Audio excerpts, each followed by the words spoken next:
जड़ चो कटना।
Yeah.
कौन सरकार कौन सरकार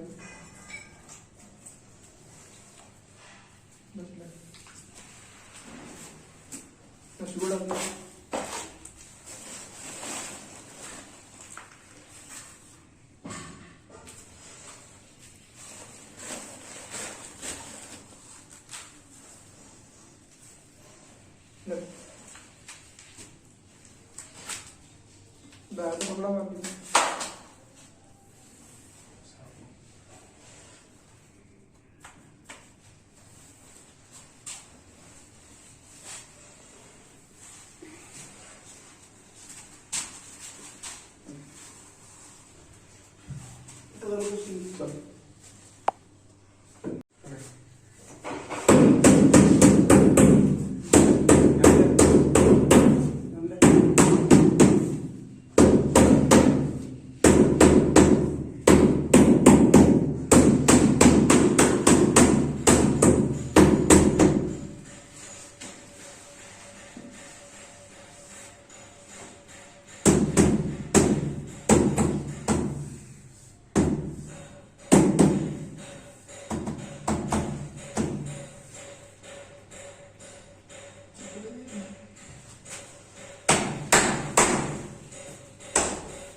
उतों थोड़ा जैसे मसाला यदि पुराना ना तो ज्वाइंट हो गया फिर हाँ उतों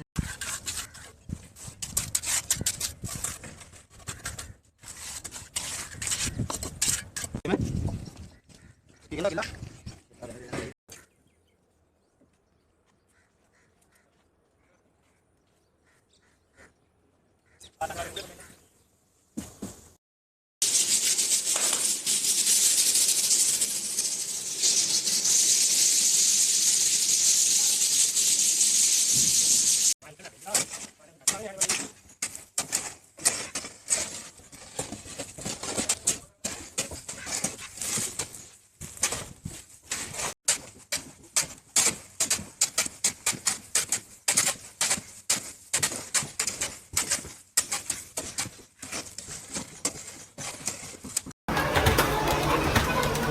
भाई ये इतनी तेज कैसे टाइप कर रहा है? तू भी इतनी तेज टाइप कर सकता है इन दो सीक्रेट वेबसाइट की हेल्प से। कौन सी दो website? Number 1 go to 10fastfinger.com। यहाँ तो अपनी टाइपिंग स्पीड को टेस्ट कर सकता है। उसके लिए तुझे गिवन वर्ड को 1 मिनट में टाइप करना होगा और तुझे इसका रिजल्ट भी मिलेगा, जैसे कि वर्ड पर मिनट एक्यूरेसी। और तू यहाँ हिंदी की टाइपिंग स्पीड को भी चेक कर सकता है। Number 2 go to jet type and यहाँ तो गेम्स खेलकर अपनी टाइपिंग स्पीड को बूस्ट कर सकता है। तो जाओ आप भी इसकी तरह अपनी टाइपिंग स्पीड को बूस्ट करो और मुझे फॉलो कर लो इसके सेकंड पार्ट के लिए।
अभी आप कैसे ला दे, एक तो ला दे, बाकी बच नहीं यार, तो यार स्लैब चला लांगे।